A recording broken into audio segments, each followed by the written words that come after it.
Bobby, I thought about something. What? Well, there's 3 Joneses sitting on the couch. You're Bobby I'm Ruth. the oldest one. Yeah, you Bobby Ruth Jones Yeah. Powell, right? And Mary is Mary Jones' daughter. Mary Elizabeth. Mary Elizabeth Jones' daughter. And then I am Thomas Huell Jones, named after Huell Jones, that your daddy was good friends with. So I got to looking. There's 7 generations of Joneses I sure will. in DeSoto Parish, and I'm gonna be a little prejudiced in what I'm about to say. You 2 ladies who are both my aunts, my Aunt Bobby and my Aunt Mary, are some of the finest women ever to come out of DeSoto Parish.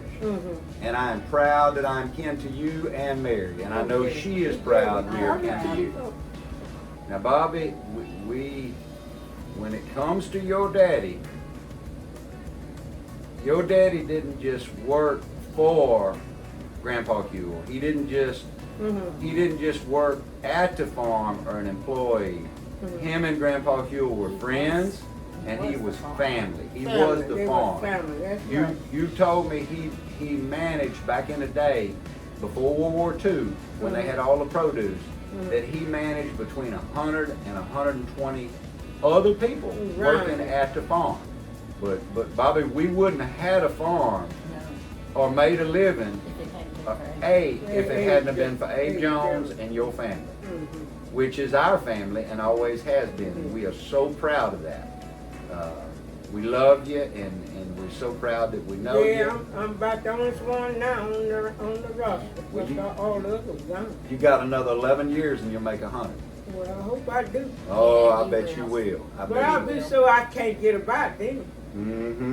And if not, we'll blink and we'll meet you on the other side because we know where we're going. So yeah, that's where I'm planning on going. Oh, yes, ma'am. Absolutely. Planning on going. But we're glad you're still here. Well, Bobby, y'all live down the hill from the barn toward the pond down there, your daddy's house down there. From the dairy, we live right there, down the hill. Didn't have no electricity, didn't have Well, no at first it wasn't no electricity. They come on, they Bonnie and they run electric line down to it. Big poles up the hill, but they brought electric there. We didn't have gas, we just had the electric. Yeah. Now, y'all had a little wood stove in there? Yeah, we had a wood stove and a drum heater for heat. Yeah, and then the bathroom was outside. Outside on the back. And y'all didn't have no running water. Y'all had to go up to the they barn had a with faucet there in the yard, but I don't know, something got wrong with it. We had to tote water. Tote water from the barn. Y'all had plenty of snakes down there. There's lots of snakes in that Close pond. to the edge of the pond. To the pond. So Bobby, you told me back in the day that they had white schools in town, but all the black schools were in each little community. Community going around. Yeah, like the Zion here had black school. True Vine, our one was way down below the church. the church. Was it on the road going toward Neighborton, or was it back in the woods? Back in the woods. Back in the woods, Wow. below It was a little True Vine wooden Church. Yeah. School. You know, I've always heard, way back in the day, they didn't have any schools in town. And there was little community white schools and community Black one of them was in your mama's house, One right? behind Allen Cemetery, Right behind Allen. There was a school, Yeah. and 111 on True Vine Road. Yeah, and that was True 15, Vine. 20 kids. Yeah, You know. but it was just white schools. White school. It wouldn't integrated schools back Oh, then. back then. I didn't know till I was 22 or 23 that when I went in school and I went to DeSoto that it was the black school. Yeah. I didn't know no different. Well, Mama- they integrated In 68. 60. 68. 68, yeah. Yeah, because Tiny graduated, my sister Tiny graduated in, what is it, 68 or 69? It might have been 70 something, but they, her, Fred, and Homer and them went to school at DeSoto. DeSoto, when it was all black school. DeSoto Parish Train, that's what the name is. Yeah, and I didn't know the And they difference. I was changed half it, grown. and after then, they found out that they, what his name? Superintendent, the superintendent, he was a Johnson. I know that's who he was. Yeah. Okay. After that, they found out coming into that like school now, when it come back for school to start, they found out that it wasn't gonna be 2 or 3 children going to the country school. They put out a petition and they went on and closed out all the country schools schools. and put buses on to come around and Routes pick them to go up. and But pick y'all them was already on the bus because they were Yeah. carrying y'all to Mansfield Elementary. Grammar School. Mhm. That's what the Mansfield was grammar school. Yeah, I remember when all that happened. Cause your 'Cause- brother, both of them played football on that. Because Val is the one that told me Mhm. that her daughter, Bonnie Mae, Mhm. and I would not be going to the same school. Yeah. Uh-huh. And I remember I cried because she was my Cried. best She was your best friend, yeah. And so every day our bus would go right by the Just pick up the white kids. yeah, Take them and to the white just- school. And, you know, I would look for Bonnie Mae in that yard Every day. every day. Day. You know, and that just about broke my heart. Well, I remember Daddy telling me about the time it was all going on. Some of the little bad white cheerleaders would say 2, 4, 6, 8. We ain't going to integrate. That's right, they did. It was And that horrible. was around 68. That was 68 when they integrated the schools. Yeah. Our class was the very first class that was integrated. Mm-hmm.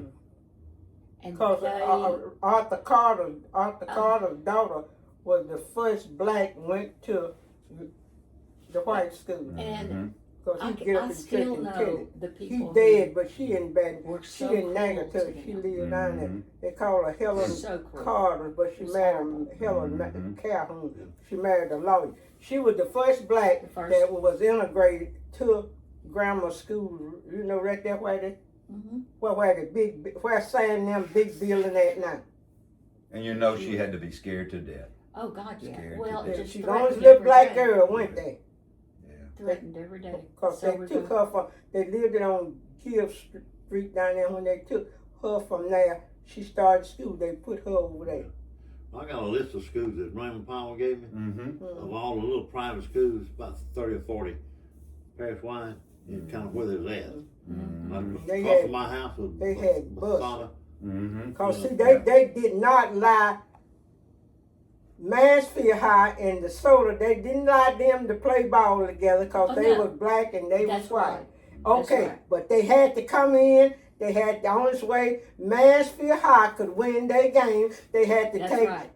black DeSoto That's the only and way put that them was gonna together, happen. Together where they and won. Mansfield won every champion. That's how they got their champion at Mansfield High. Cause It's we got true. the things It is, yeah. they got in one room at DeSoto.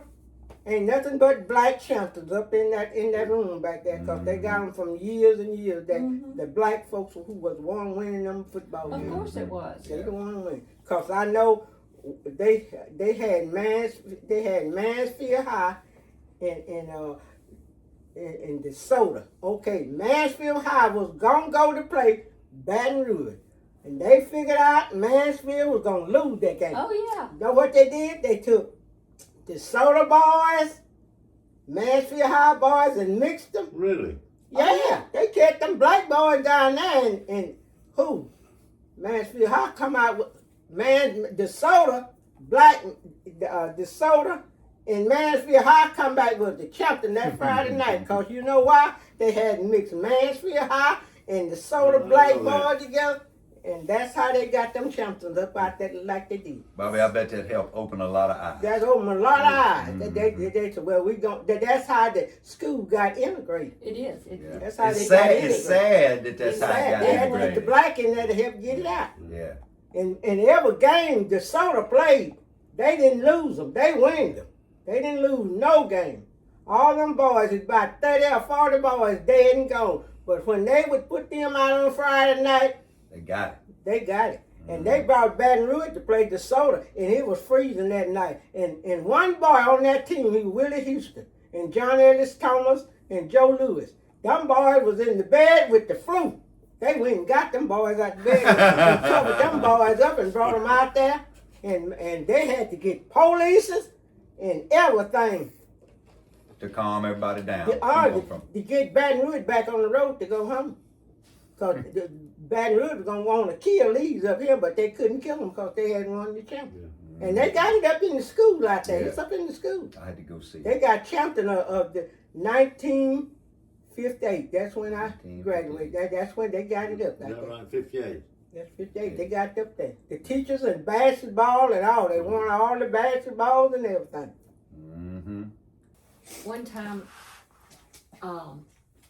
Daddy walked us to the mailbox. Yeah. He said, "I need to tell y'all something." It was me and Martha, and he said, "When y'all get off the bus this afternoon, there might be a cross burning somewhere around here." Hmm. And we asked, what? Should we be afraid? He said, "No, I don't think so." That's what happened. And apparently somebody in the courthouse Mm-hmm. let it be known that Daddy had given the land to build True Vine Church on. Mm-hmm. And they were mad as hell about it. Mm-hmm. And it was a Ku Klux Klan. Mm-hmm. And so he was just warning us that, it might happen. Yeah. And, and he goes, "I'd do it again." Oh yeah. Yeah. But they didn't. There They wasn't a didn't. cross that y'all ever knew There, of. no, Yeah. there wasn't. Never no cross. Mm. Cause see, the Smiths had that. Where your dad and them at, the Smiths had all of that. Mm-hmm. Mm-hmm. Right. That go from there to the church on around. Mm-hmm. Bobby, let me ask you about your brother.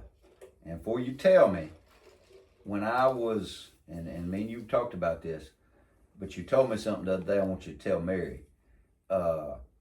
June was he was a little autistic, or he was a lot autistic. He was born autistic. Born autistic. So Mhm. June, when I was about 6 months or a year old, Mama had me in a stroller to calf barn. Mm-hmm. And June had come up, bringing some milk or whatever. And Joanne told June, she said, "June, your last name is Jones. John, And He this is getting little mad. Hugh, his last name is Jones." he And getting mad. he got mad. He said, he ain't no kin to Ain't me. kin to me. That's all no kin to me. So tell me something about June. The other day you told me about They June made getting him mad. mad about that.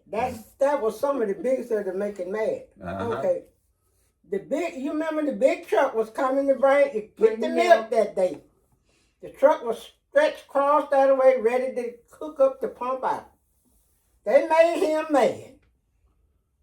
They stopped and done whatever they went. When they knowed anything, going down the hill from us, and out there in the front where the old soy mill was. I don't reckon you remember it. I heard about it. What was on the ground? Milk.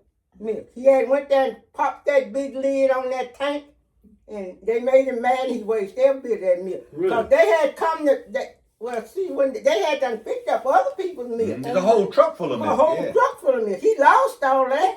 10,000 gallons of milk. 10,000 gallons of milk was wasted all over the plantation. They made him mad. He said, "I'll do it again. If y'all make me mad, I'll do it again." So they had to let him kind of Calm down. calm down and do what he Yeah. wanted. And He the was that way with Mean Tiny. He'd come. Because when Dallas carried me, well, I tell you how Dallas got started with me. He was working over there for your granddad and your dad. Uh-huh. So I don't know. He had slipped and told my daddy. He said, I'm hunting me a wife and I want me a wife. And my daddy ain't told me nothing. Mm-hmm. He said, "Well, you can marry Bobby then." And because Daddy's coming to me, because that evening I had some dirty clothes I was going to bring up here. I had a little washing deal right out here at the front. I said, "I need to go to town and wash my clothes." He said, "Well, come on, I'll carry you and bring you back too." He said, when we got in the car and we come on up the road, he said, "Oh, you know how he talk. I asked you something." I said, "What you asking me?" He said, he said, "Your daddy told me I could marry you." I said, "Yeah, my daddy?" He said, "Yeah." He said, "Your daddy told me I could marry you." He said, "I want me a wife." I I said, well, you ain't said nothing to me and ain't talked to me and my dad ain't told me nothing. So that Saturday we went to come up here at the courthouse. You stay on Saturday. We come up here that Saturday after he got off that Friday. He come back and got me, and we come up here and got the marriage license. So the 8th day of February, we married, February the 8th. What year, Bobby? 64. 64. Wow. Well, me and him got married. I think my son, I was pregnant already with. So, well, we stayed with Miss over there at your cousin Lila. Mm-hmm. John Stevenson was staying there. Well, John was right behind Lila, wasn't it? Yeah. Him and his woman, him and Daddy's sister. Uh-huh. So we stayed with them about a month till we could get ourselves situated to get us a house. So he told us we could stay with them. And Daddy would come, we'd go back and forth and work over there at the house. And so after then, Daddy had come up here and right up the street here. He had found a house up there, and he found out who the house was.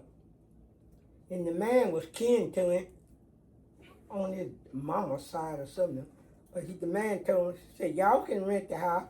And we paid the man $25 to rent the house.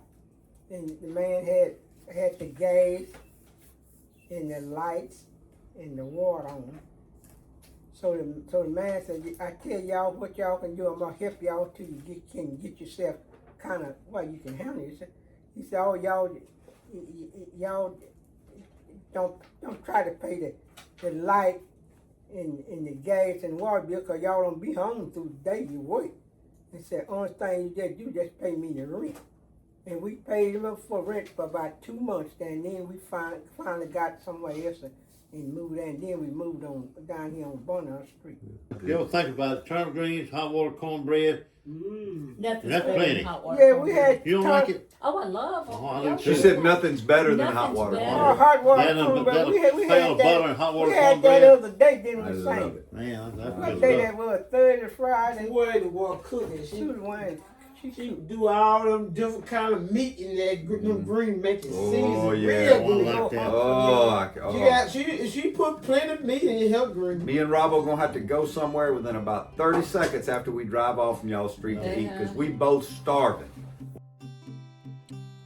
Uncle Frank, I never met you, buddy, but I sure look forward to it on the other side. Rock, you got it made. Thank you for saving my life, old buddy. And Rabbit, I tell you what, man, I'm glad there's not any tractors in heaven. I can't wait to get on the other side and see y'all. So y'all may not believe this white boy from North Louisiana, but this family that we are talking about in this video were not just employees. They were not just workers. They were our friends, and they were and are our family, and went on to be leaders of DeSoto Parish and leaders of North Louisiana. We love each and every one of them, and we're so glad that we're part of their family. And I'm so very grateful that Miss Bobby is still here with us to teach us all of this history and love on all of us.